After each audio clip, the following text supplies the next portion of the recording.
Fala pessoal, tudo bem? Como é que vocês estão?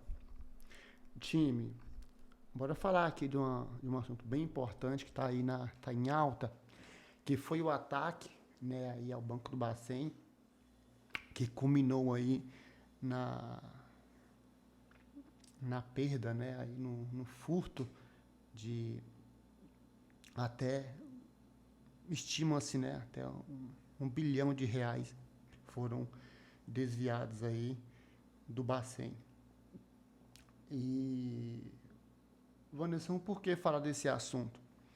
Eu tenho notado, né, na verdade, tenho assistido alguns documentários, por exemplo, na Times Brasil, como até mesmo em outros canais aí independentes do YouTube de informação, e eu percebo que os especialistas, eles têm uma maciez para falar sobre o assunto, né? Parece que eles têm sempre um receio ali de falar de uma verdade clara, de um cenário que teve um ataque por uma falta, né, ali de um processo bem definido e não de ferramenta, né? Não foi uma ferramenta super poderosa que faltou. E minha opinião foi que houve ali uma não foi uma escalação de acesso, né, até então, é sobre só apenas isso, né? Então tem diversos cenários e eu queria falar minha opinião aqui, tá? Porque essas pessoas talvez não podem falar porque elas têm aí algum tipo de parceria com empresas de segurança, ou até mesmo da própria instituições que sofreram um ataque. Então, vamos entender aqui o cenário do ataque, a superfície do ataque, né, o meio usado para chegar até esse ataque, as falhas de segurança que eu observei, né, que houve sim falha de segurança, o mecanismo de defesa que poderia ser usado, o mecanismo de resposta que poderia ser usado, e a segurança, né, é um processo chato. Essa é uma verdade. Segundo informações da mídia aí, tá? Até mesmo ali no YouTube, no Times Brasil, o especialista falou que esse ataque ocorreu no dia 1º do 7, né? Foi terça-feira então, se eu não me engano. Então, bora lá. Esse aqui, pessoal, é o cenário de ataque, é o local que é um possível desenho do que pode ter ocorrido. Tá? Esse desenho eu fiz para ficar um pouco mais claro, para interpretar aí o cenário, mas ele é bem mais complexo. Então, é esse aqui, ó, é o cenário, tá? Então, para você entender o que é esse cenário aqui, vamos lá então. Qual é o cenário, Wanderson? As empresas, por exemplo, aqui, ó, como a Caedu, a Calunga, a Atacadão, elas, né, investem na questão de crédito para o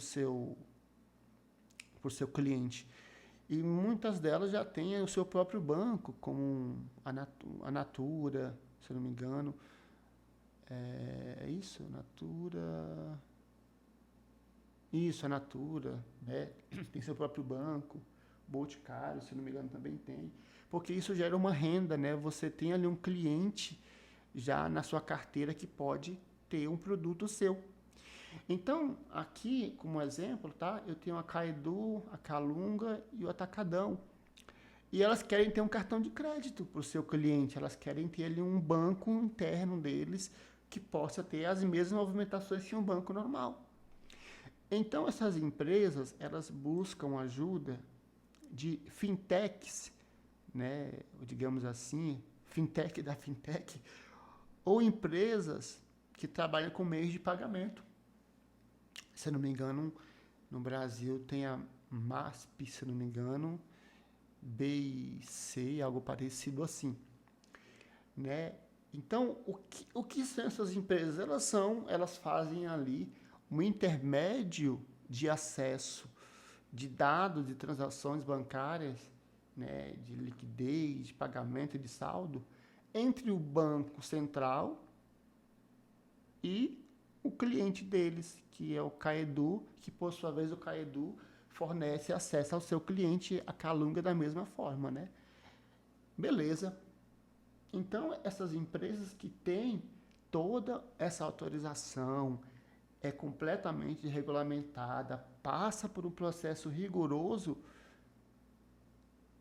essas empresas elas têm acesso a diversos serviços do Banco Central, integrações, né? Inclusive o Pix, né? Então, o Pix ele é, entre aspas, né, regulamentado, ele tem uma gestão feita pelo Banco Central do Brasil. Se você for ver, aí geralmente essas transações que você faz de Pix para Mercado Livre, Mercado Pago, você vai ver lá no finalzinho lá que tem, lá, o Pix ele tem uma parte, né? O sufixo lá do ID da chave tem Banco do Brasil, Banco Central do Brasil, o BNC e alguma coisinha lá. Então, o Bacen, ele faz, né, todo um processo para poder aceitar essa empresa a trabalhar aí nesse contexto, né, de gestão de pagamento. E o que acontece, né? Essas empresas, por sua vez, elas têm subempresas e subempresas que fazem essa conectividade até o Banco Central do Brasil por meio da rede interbancária, que é uma rede exclusiva para empresas que estão ligadas ao Banco Central do Brasil, inclusive os próprios órgãos aí públicos, né, têm aí essa conectividade privada aí, né, INSS, empresas aí que trabalham com questões de transações financeiras. Então, esse aqui é o cenário, né? Então, o que aconteceu? Houve acesso de uma dessas empresas, né, que é regulamentada, né, que geralmente são empresas que oferecem BaaS, né? BaaS, Bank as a Service, banco como serviço, são empresas financeiras, né, de serviços financeiros. E aconteceu que mais ou menos 5 empresas que trabalham nesse setor, elas têm algo chamado de reserva, né, financeira. O que é essa reserva? Ela é usada, pessoal, para poder compensar pagamentos. Por exemplo, acabei de mandar aqui, exemplo, tá? Eu sou aqui do PagBank. Eu acabei de mandar um Pix para minha irmã de R$100. Então, essa empresa ela tem um caixa gerenciado, né? Ela tem esse acesso a um caixa de gerenciamento e às vezes não tem esse saldo. Então, vai lá na reserva financeira, né? Aqui, digamos que é a reserva M1, e pega esse valor, tá? E faz a compensação. E isso é um caixa, né? Vai girando esse caixa. Beleza. Então, aqui fica diversas empresas com esse saldo aqui de reserva financeira, que fica dentro de um sistema, né, chamado STR, que é Sistema de Transferência de Reserva. Beleza. E ocorreu de ter acontecido uma movimentação, né, aí estima-se de até R$1 bilhão feita pelas essas empresas, né, dentro de um horário que não era bem sugestivo, né, que foi uma madrugada do dia 1º. No resumo, foi furtado aí por um hacker esse valor. Beleza? Então, esse é o cenário. Então, aqui, agora, eu vou mostrar o possível caminho de ataque, tá? Por que, Vandes, possível caminho de ataque? Porque até então, em reportagens, eu vi, tá, na Times Brasil, a fonte, né, da informação da reportagem, né, informa que os próprios, um banco específico, né, que trabalha com isso, informou que possivelmente foi um vazamento de credencial. Por que, Wanderson, a empresa citou isso? Porque, segundo ela, houve todo o processo normal de saque, né, de transferência. Não foi um processo de quebra no sistema. Eles nem citaram, não houve invasão e quebra do sistema, algo parecido, nem mesmo no Banco Central do Brasil. Então, o caminho foi esse aqui. O hacker teve acesso à credencial de alguém que poderia fazer essa atividade, navegou até a unidade, entre aspas, até a empresa, e fez todo o processo de autenticação até o sistema de fundo de reserva. Aqui, senhoras e senhores, temos um detalhe, tá? É esse aqui, ó. Esse aqui foi o caminho do ataque. Então, eu quero que você, né, analise comigo o seguinte. O hacker, ele teve acesso a credencial. Lembrando, tá, pessoal? Não foi só uma instituição financeira que sofreu esse ataque, né? Foram, se não me engano, 5.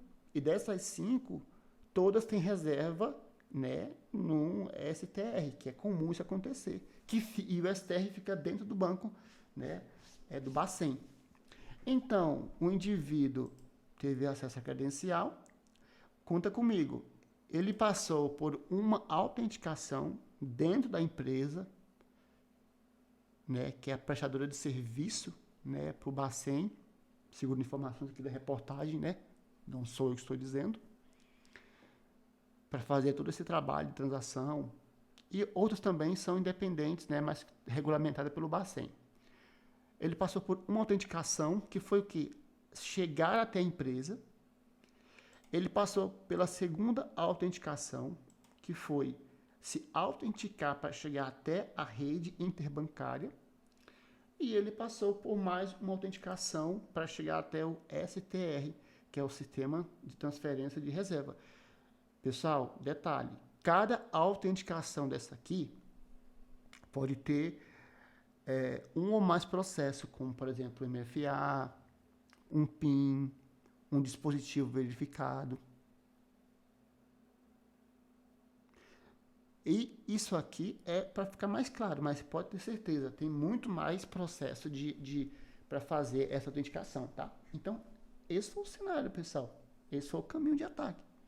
Antes que a gente falou, ninguém me falou, né? Os próprios, uma das empresas, que não vou citar aqui o nome, informou isso, né, ao Times Brasil, né, segundo a repórter, que não houve invasão de sistema do Bacen, houve um acesso indevido, né, uma credencial foi vazada, e reforçando, não foi só uma credencial, foram mais de uma, e fez a transação normal. Então aqui é onde nós vamos conversar e entender justo, né, diante dessa declaração da empresa, que realmente verificamos uma falha muito mais de processo do que uma falha por pendência de um sistema. Deixa eu voltar aqui. Então, dentro das falhas que eu identifiquei aqui, pessoal, elas estão dentro do campo de GRC, né, que é gestão de risco e compliance, ou outros nomes também são derivados dessa sigla. Ou governança, risco e compliance também, também tem essa sigla. E a GSI, que é a gestão de sistema de informação. Então, dentro dessa visão, eu identifiquei 3 tópicos importantes. A gestão e mapeamento de processo de segurança, a gestão de risco de terceiros e a gestão de credenciais. Beleza. Na gestão de mapeamento de processo de segurança, o que a gente entende aqui, né? Falta de governança da segurança. Envolve o risco da governança de terceiro. Vamos lá. Mapeamento de terceiro. Até que ponto, até onde vai o meu terceiro? Qual o nível de acesso do meu terceiro? Que políticas eu estou implantando para limitar o acesso do meu terceiro? Eu faço alguma auditoria sobre o meu terceiro, como é que está a questão do acesso dele, como é que ele acessa dentro da minha casa, ele passa por alguma autenticação? É um dispositivo? É alguma identidade gerenciada, algo parecido? Eu tenho um processo que identifica uma transação na madrugada, eu tenho um processo que identifica altos volumes de transação na madrugada. Eu tenho um processo que limita o valor de transação na madrugada. Eu tenho algum processo que bloqueia uma transação na madrugada. Caso eu precise fazer, sim, uma transação de até R$ 1 bilhão na madrugada, como isso é monitorado? Eu tenho algum tipo de identificação para saber qual foi a empresa? Eu tenho uma data? Eu tenho uma chave?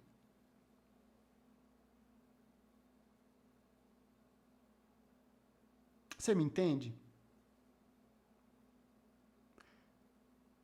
Até então foi pela porta da frente. Porque para um hack passar em 3 autenticações, assim, frente com frente, não passa. Essas pessoas aqui, senhoras e senhores, desde as empresas prestadoras de serviço financeiro até o Bacen, são especialistas em segurança.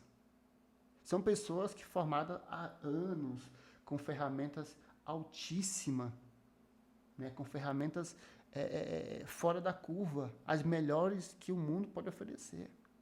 Então, um hacker experiente, ele não vai bater de frente, ele não vai nem perder tempo.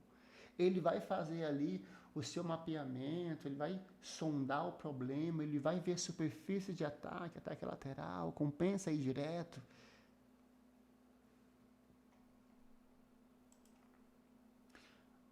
Wanderson, então, vendo esse contexto aqui, o que poderia mitigar isso? Gente, nós temos o Azure PIM, que é o gerenciamento de privilégio de identidade.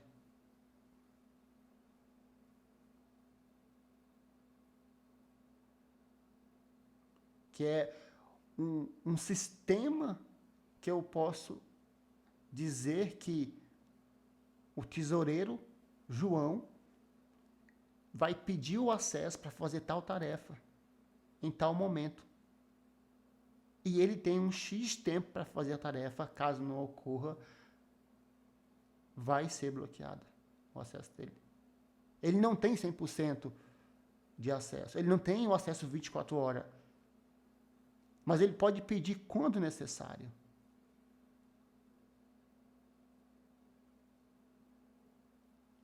E tem outros recursos dentro dessa ferramenta que está dentro do Entra ID, um recurso ofertado pela empresa Microsoft. Eu tenho o Azure Conditional X, acesso condicional da Microsoft também.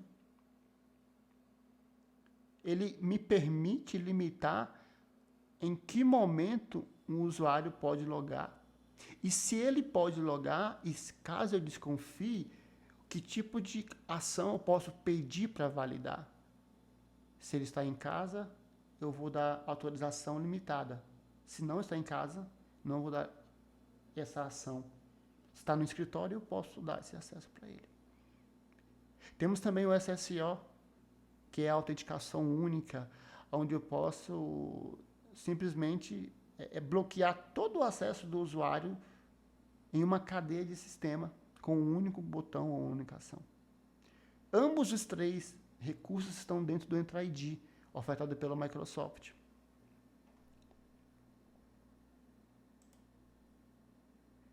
O acesso condicional é esse aqui. Como ele funciona, Wanderson? Eu posso criar uma política que, caso o usuário esteja em casa, quando ele chegar na regra de acesso, ele precisa fazer a autenticação MFA. Caso o usuário esteja dentro do meu escritório, dentro da minha rede, ele não precisa, ele passa direto. Caso o usuário esteja na Itália, opa, eu não tenho acesso na Itália, não tenho pessoas na Itália. Eu vou bloquear e vou fazer um conjunto de ações. Eu vou enviar a notificação para o SOC, eu vou iniciar a investigação. Eu também posso determinar que somente um computador da marca X, né, desculpa, marca não, de tal configuração pode acessar o sistema de identidade para liberar as credenciais. Beleza.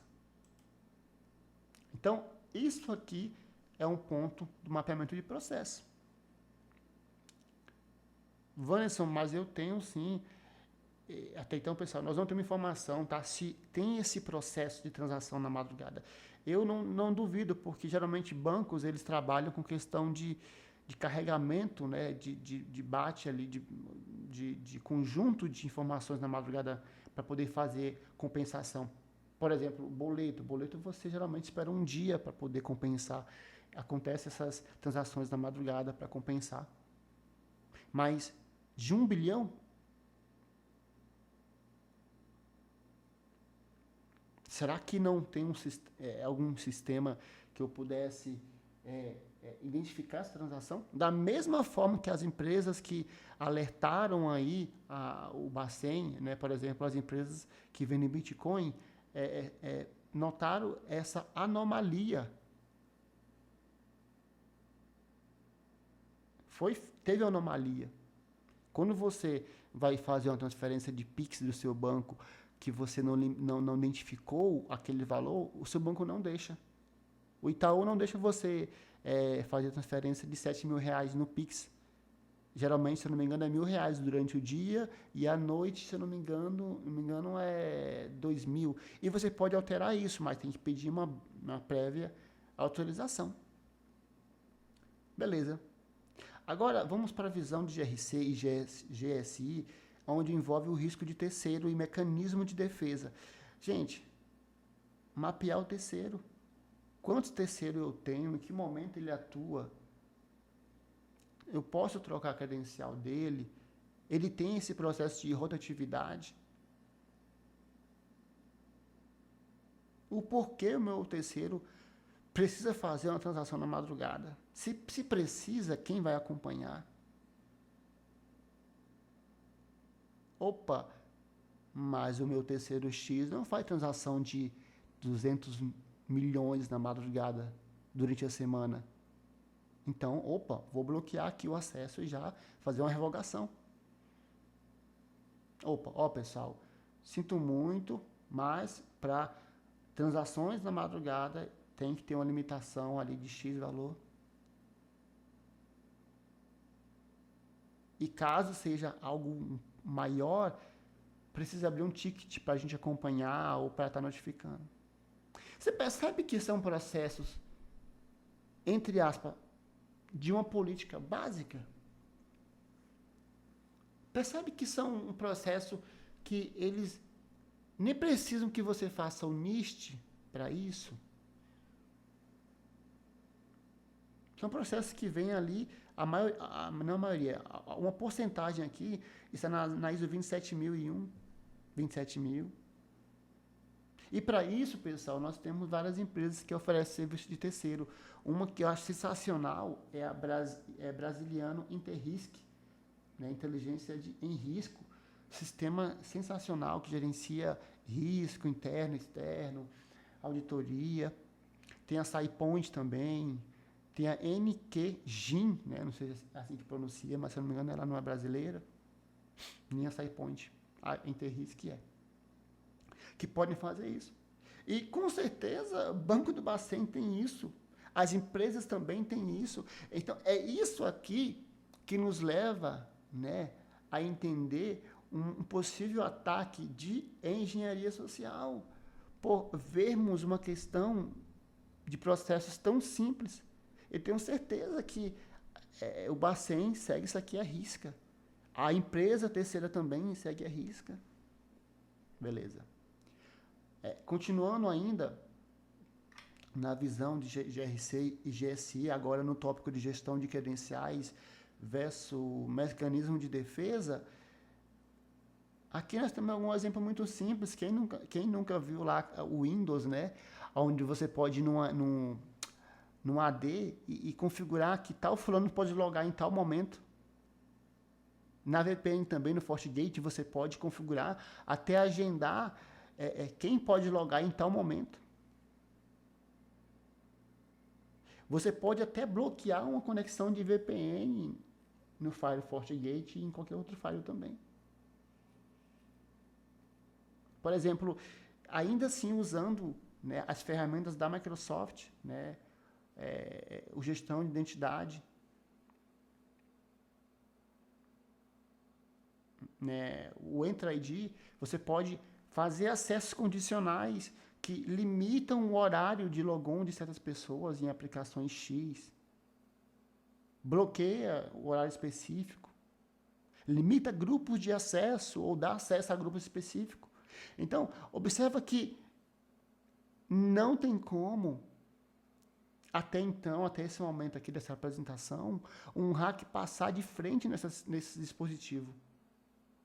Para você ter uma ideia, apenas o MFA, né, que é a autenticação em 2 fatores, com certeza é muito difícil passar por ele.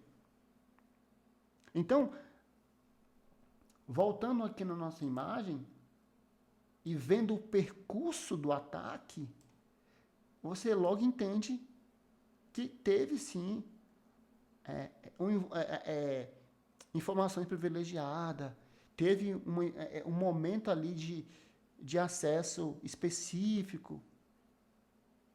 Eu tenho certeza que um hack não passa nem sequer por esse banco aqui, ó. Ainda mais entrar na rede interbancária, pessoal. Dá uma pesquisada como uma rede interbancária. Você me entende? Então, por isso eu estou reforçando em uma falha muito mais de processo do que uma falha sistêmica, uma falha de competência das pessoas em gerenciar a segurança. Os caras mandam muito bem. Agora, entendendo aqui o diagnóstico e o caminho do ataque, observa o quanto nós temos aqui uma porcentagem de afirmação que isso foi um ataque de rede social. Primeiro, o atacante passou pela credencial da pessoa, né, que tem acesso ao sistema de transação, né, ali de reserva. Não houve monitoramento de login, não houve um alerta, não houve nada. Então, praticamente, é um ataque que ele foi mascarado pelo próprio processo. Não houve mapeamento desse risco de alguém fazer uma transação de X valor em tal horário. Não houve esse mapeamento. Porém, até então, eu não sei se realmente esse processo ele existe, de você poder transferir um bilhão na madrugada, numa semana. Talvez exista, mas não houve ali o mapeamento do risco de que alguém poderia ter a credencial vazada.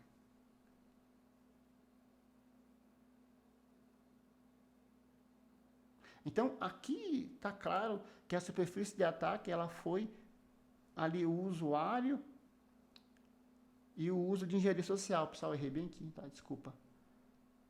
E também, brecha no processo de segurança. Né? Então, eu estava vendo a reportagem, né? As pessoas falando assim, né? Então, vai levantar aí para investigar, né? Qual vulnerabilidade os atacantes exploraram. Pessoal, não tem vulnerabilidade sistêmica aqui. Não tem vulnerabilidade sistêmica. Eu vou te falar o que aconteceu aqui. O atacante teve acesso a alguém, pegou a credencial, talvez em algum momento ele teve alguma escalação privilegiada. Por quê, Wanderson? Porque não foi só uma instituição financeira que teve esse furto, né, dessa reserva. Até então, a informação que eu assisti no Time Brasil foram 5 instituições financeiras que têm vínculo com o Bacen, que teve a sua reserva roubada. Então, por exemplo, a empresa, ela aqui é só uma, tá? Mas tem várias e cada empresa tem sua reserva. E ambas as empresas, o acesso é por um STR, que é um sistema de transferência de reserva. Todo o processo é feito por ele, que fica dentro do Bacen, que o Bacen fica dentro de uma rede interbancária. Você me entende? Então, essa é uma questão. Resumo, teve engenharia social muito sofisticada, não houve resposta adequada na hora do ataque, foi vulnerabilidade de processo e não de sistema. Porque observa que o atacante, ele fez todo o caminho até o seu alvo e saiu. Ele jamais conseguiria fazer isso de um ataque bruto, desligando o VPN, né? Então aqui fica essa questão, pessoal. Fica esse ponto de atenção. Vou implantar a segurança? Vou. Não basta só implantar. Você tem que fazer o PDCA. As políticas estão rodando? Quem é responsável? Tem auditoria? Em quanto tempo? É um processo chato? É por isso pagam muito bem para as pessoas que trabalham com segurança, porque faz algo que é chato. E às vezes é algo que a pessoa tem que ter um pouco mais ali de firmeza quando executar ali um processo, querer executar um processo, querer implantar um processo. Então, pessoal, isso aqui é um ponto de vista, tá? Lembrando, essas empresas são muito competentes, é um trabalho danado para fazer todo o processo de segurança, né? A Bacen também é uma das empresas que tem os melhores profissionais do Brasil, eu tenho certeza disso, mas aconteceu uma falha no processo. Não adianta arrastar para um ataque de sistema, não. Não tem como um hacker passar nem sequer no segundo nível de acesso ali, que é entrar na rede interbancária, que não tem, a não ser que tenha um acesso privilegiado autenticado. Tudo bem? Tchau, tchau, pessoal.